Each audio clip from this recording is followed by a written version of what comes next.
Hi friends, welcome back to our channel.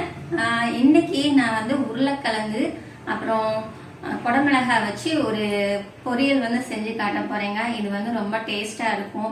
ரசம் சாதம், சாம்பார் சாதம், அப்புறம் பருப்பு குழம்பு இதுக்கெல்லாம் சைட் டிஷ்ஷாக வச்சு சாப்பிட ரொம்ப சூப்பராக இருக்குங்க. சரி வாங்க எப்படி பண்ணுறதுன்னு பார்க்கலாம். உருளைக்கிழங்கு 1/2 கிலோ எடுத்து வச்சுருக்கேங்க. ஒரு பெரிய சைஸு குடமிளகாய் 1 எடுத்து வச்சுருக்கிறேன். அப்புறம் ஒரு பெரிய வெங்காயம், அப்புறம் ஒரே ஒரு தக்காளி டேஸ்ட்டுக்கு போதும். அப்புறம் பூண்டு, அந்த ஸ்மெல்லுக்கு பூண்டு போட்டால் ரொம்ப நல்லா இருக்கும். அதனால் ஒரு பூண்டு எடுத்து வச்சுருக்கிறேன்.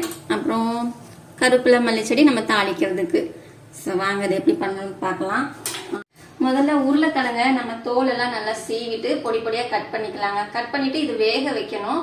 வேக வைக்கிறது வந்து நம்ம ஃபுல்லாக மாவாக வேக வைக்காமல் 3/4 பாகம் வேக வச்சு எடுத்துக்கலாம்.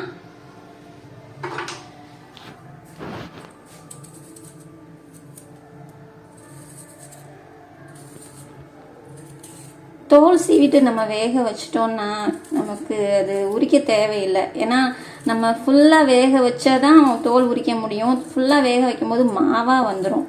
அதனால் இந்த மாதிரி தோலை எடுத்துட்டு நீங்கள் வேக வைக்கும் போது 3/4 பாகம் வேக வச்சுக்கலாம்.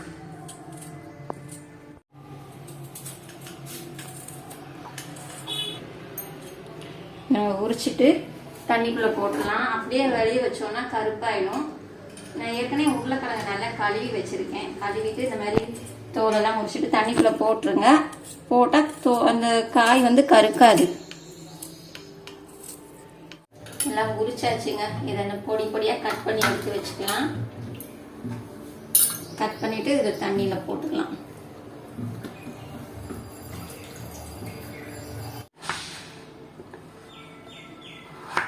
ரொம்ப குட்டி குட்டியாக கட் பண்ணாமல் ஓரளவுக்கு மீடியம் சைஸில் கட் பண்ணிக்கோங்க. இந்த அளவுக்கு இருந்தால் போதும். பாருங்க, இந்த அளவுக்கு இருக்கணும்.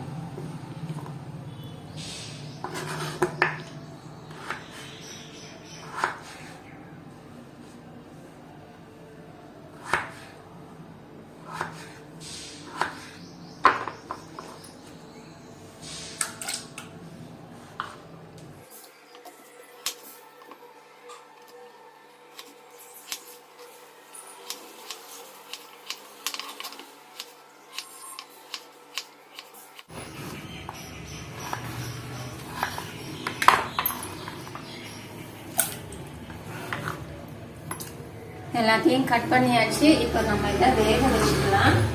இது வேகிறதுக்குள்ள காய்கறி எல்லாம் நறுக்கிடலாங்க. நம்ம தக்காளி, வெங்காயம், குடமிளகாய் எல்லாம் நறுக்கி வச்சுக்கலாம்.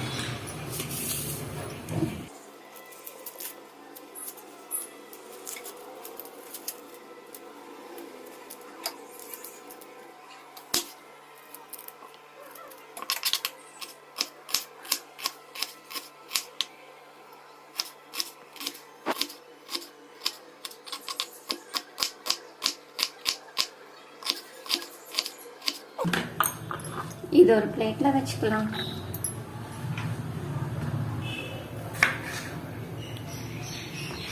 தக்காளியை நீள நீளமா நறுக்கிக்கோங்க. அதான் நல்லா இருக்கும்.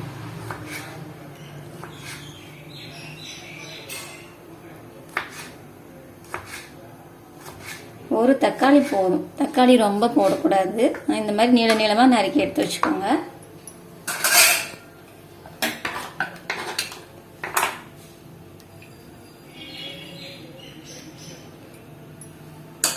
அடுத்து குடமிளகாய்.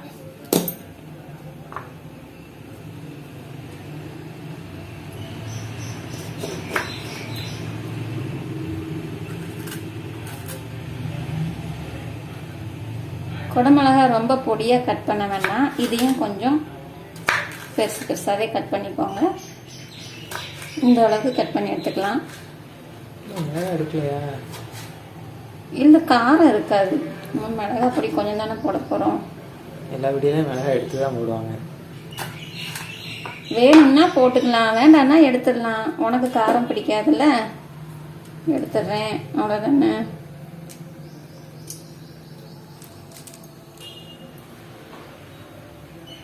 உங்களுக்கு மிளகாய் தேவைன்னா போட்டுக்கோங்க. காரம் பிடிக்கும்னா. மிளகாய் வேண்டாம்னா எடுத்துருங்க. அவ்வளோதான்.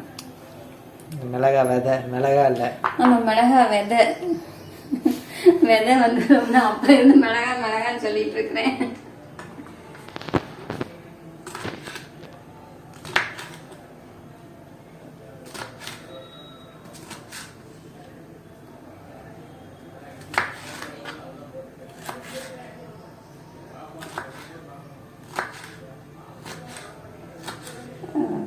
இதையும் ஓரளவுக்கு கட் பண்ணியாச்சு.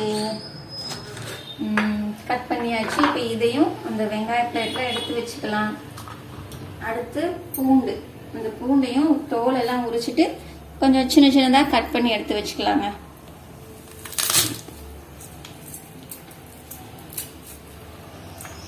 நான் எப்பவுமே சின்ன பூண்டு தான் யூஸ் பண்ணுவேன். பெருசு அதுனா உரிக்கிறதுக்கு ஈஸியாக வேகமாக வந்துடும். ஆனால் டேஸ்ட் இதில் நல்லா இருக்கும். அதை விட நம்ம ரசப்பூடு வந்து எல்லாத்துக்குமே டேஸ்ட் சூப்பராக இருக்குங்க.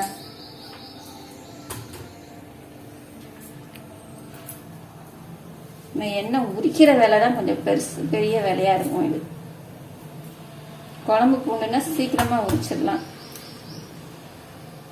பூண்டு உரிச்சாச்சு. இந்த காய் கொஞ்சம் வேக வேண்டியது இருக்கு. ஒரு 5 நிமிஷத்துல வெந்துடும். சரி, அதுக்குள்ள நீங்க நம்ம சேனலுக்கு சப்ஸ்கிரைப் பண்ணாம பார்த்துட்டு இருக்கீங்க, ஃபர்ஸ்ட் டைம் பாக்குறீங்க அப்படின்னா சப்ஸ்கிரைப் பண்ணிடுங்க. அப்புறம் வீடியோக்கு மறக்காம லைக் போட்டுருங்க. சரி, நம்ம இந்த காய் வேகிறதுக்குள்ள பூண்டை கட் பண்ணி வச்சுக்கலாங்க.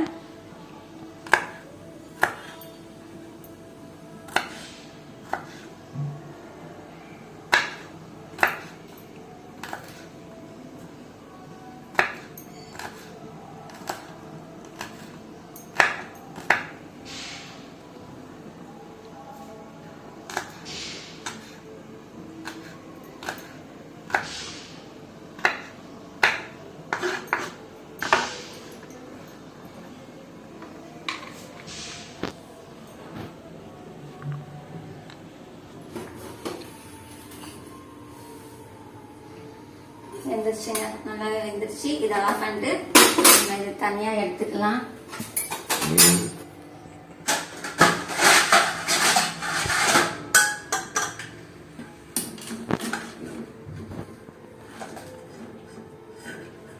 தண்ணியை வடிகட்டி எடுத்துருங்க.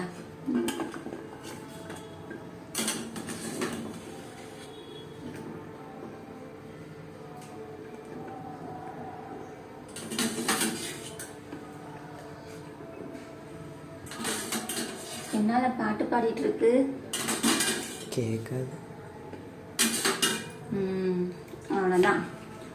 இதை நம்ம தாளிச்சிக்கலாம்.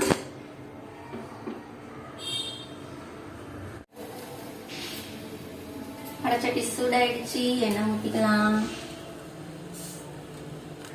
இது வந்து நேற்று அப்பளம் பொரிச்ச எண்ணெய். கடுகு,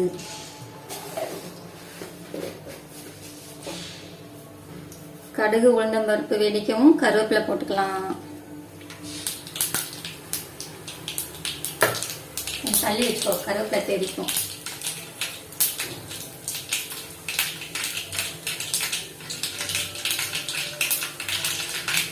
கடுகு வெடிச்சிருச்சு, கருவேப்பிலை போட்டுக்கலாம்.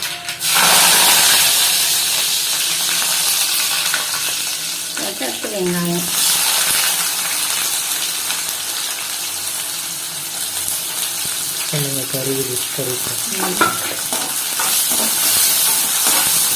வெங்காயம் ஒரு 2 நிமிஷம் வதக்கிக்கோங்க. 2 நிமிஷம் வதங்கினதுக்கப்புறம் அடுத்து நம்ம பூண்டு போட்டுக்கலாம்.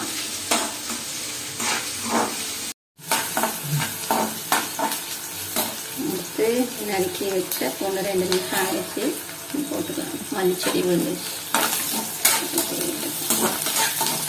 இதையும் ஒரு 2 நிமிஷம் வதக்கினதுக்கப்புறம் நம்ம தக்காளி சேர்த்துக்கலாம்.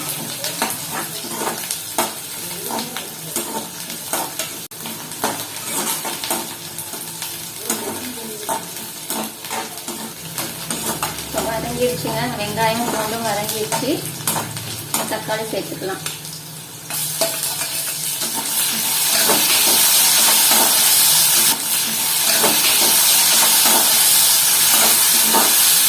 தக்காளியும் 2 நிமிஷம் நல்லா வதக்கிக்கோங்க. அதுக்கப்புறமா நம்ம அறுத்து வச்சிருக்கோம்ல கேப்சிகம், இதை வந்து போட்டுக்கலாம். இப்போ 2 நிமிஷம் ஆயிடுச்சு. தக்காளி ஃபுல்லாக வதங்கணும் அப்படின்னு இல்லை, 3/4 பாகம் வதங்கினாலே போதுங்க. இப்போ நம்ம இந்த குடமிளகாயை போட்டுக்கலாம். இந்த குடமிளகாயும் வதங்கும் போது தக்காளியும் கரெக்டாக வதங்கிடும்.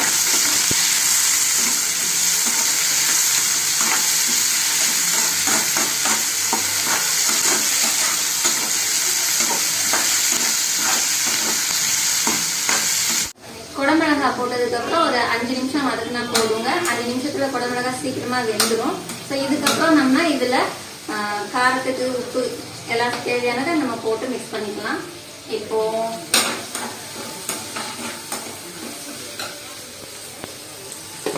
ஸ்டவ்வை சிம்மில் வச்சுக்கோங்க.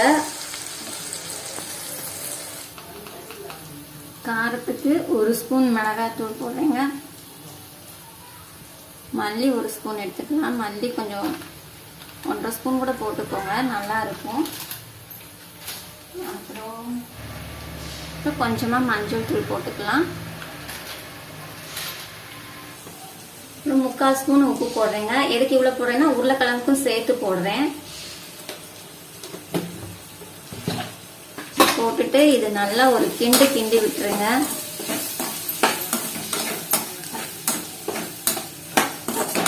இப்போ ஸ்டவ்வை கொஞ்சம் நல்லா ஹை ஃப்ளேமில் வச்சுக்கலாம். இந்த உருளைக்கிழங்கு சேர்த்துருவோம். இது கூட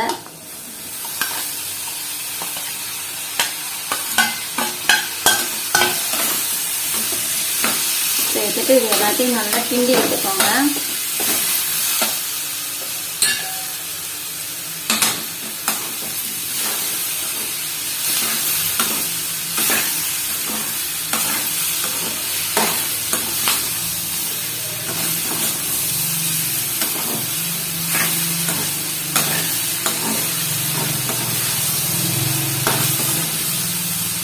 பார்க்கவே கலர் சூப்பராக இருக்குல்ல, டேஸ்ட்டும் நல்ல செம்மையாக இருக்குங்க. செஞ்சு பாருங்க.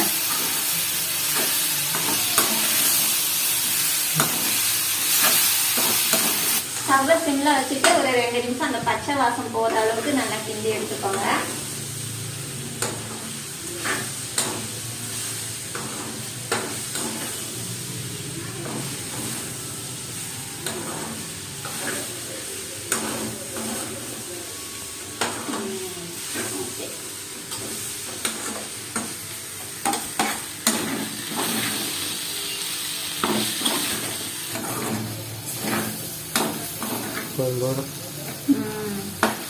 நல்லா வதங்கி வச்சுங்க. இப்போ கடைசியா இதை வந்து லைட்டா மல்லித்தழை போட்டுக்கலாம். மல்லி இலை போட்டு இது ஒரு கிண்டிடுங்க. அவ்வளோதான். இப்போ ஸ்டவ் ஆஃப் பண்ணிடலாம்.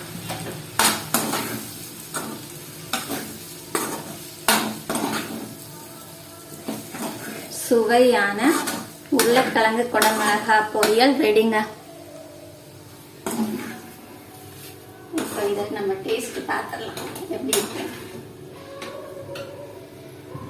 ஆறிச்சுன்னு நினைக்கிறேன்.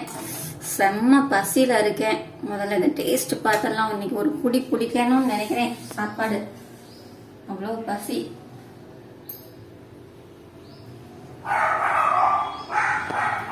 சூப்பரா இருக்குங்க. உப்பு காரம் எல்லாம் கரெக்டா இருக்கு.